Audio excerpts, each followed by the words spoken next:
والدین کے اکلوتے بیٹے اور 2 بہنوں کے اکلوتے پڑھے لکھے بھائی۔ جنید کا اپنے محلے کے ایک نوجوان سے جھگڑا ہو گیا، ہاتھا پائی ہوئی اور کچھ گولیوں کا تبادلہ بھی ہوا۔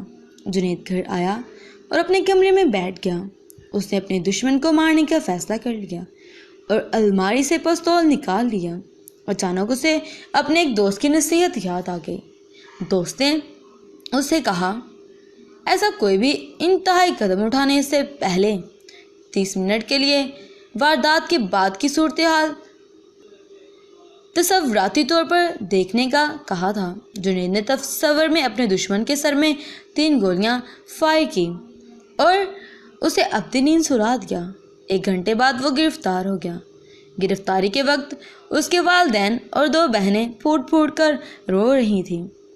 اس کی ماں بے ہوش ہو گئی۔ مقدمہ شروع ہوا تو گھر خالی ہونا شروع ہو گیا۔ ایک کے بعد ایک چیز بکتی گئی۔ بہنوں کے پاس تعلیم جاری رکھنا ناممکن ہو گیا۔ ان کے ڈاکٹر بننے کے خواب اور مقدمے فیل ہو گئے۔ خرچ ختم ہو گئے۔ بہنوں کے رشتے آنا بند ہو گئے۔ ان کے سروں میں چاندی اترنے لگی۔ جیل کی سلاخوں کے پیچھے ہر ہفتے والدین اور ماں باپ اور سب مجھ سے ملنے آتے۔ بہن نے ملاقات کے لیے جاتے۔ بہنوں کا ایک ہی سوال ہوتا، بھیا اب ہمارا کیا ہوگا؟ ہم اپنے بھائی کے بستر پر کسے سلائیں؟ ہم بھائی کے ناز کیسے اٹھائیں؟ بھائی کے پاس کوئی جواب نہیں ہوتا۔ فیصلے کا دن آیا۔ جنید کو سزائے موت ہو گئی۔ سزائے موت کی تاریخ مقرر ہو گئی۔ 25 منٹ گزر چکے تھے۔ جنید کے جسم پر لرزہ طاری ہو چکا تھا۔ جیل میں اپنی موت کے قدم گن رہا تھا اور گھر میں والدین اور بہنیں اپنے کرب اور اذیت میں جہنم میں جھلس رہی تھی۔ جنید کی آنکھوں پر کالی پٹیاں باندھ دی گئیں اور اسے پھانسی کے گھاٹ کی طرف لے جایا گیا۔ 19 منٹ ہو چکے تھے۔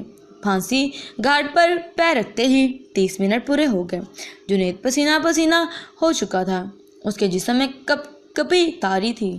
اس نے پستول والا الماری میں رکھ دیا۔ اس نے میز سے اپنی بہنوں کے 2 کتابیں اٹھائی اور بہنوں کے پاس گیا۔ بہنوں کو مخاطب کرتے ہوئے کہا، میری پیاری بہنوں، لو یہ کتاب پڑھنے کا وقت ہو گیا ہے۔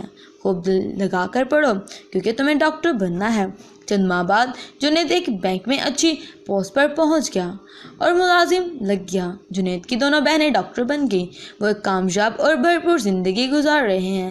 ان 30 منٹ کی تصوراتی واردات اور 30 منٹ کے مقدمے کی کارروائی نے ایک پورے گھر کو اجڑنے سے بچا لیا۔ Thanks for watching this moral video. Video پسند آئے تو کمنٹ سیکشن میں اپنی رائے ضرور دیجیے گا۔ میرے چینل کو سبسکرائب کیجیے گا۔ زیادہ سے زیادہ اس ویڈیو کو شیئر کریے گا تاکہ کوئی ایک انسان اپنے غصے میں اٹھائے جانے والے غلط قدم سے اور اس کے آنے والے رزلٹ سے بچ سکے۔ Thanks for watching. اللہ حافظ۔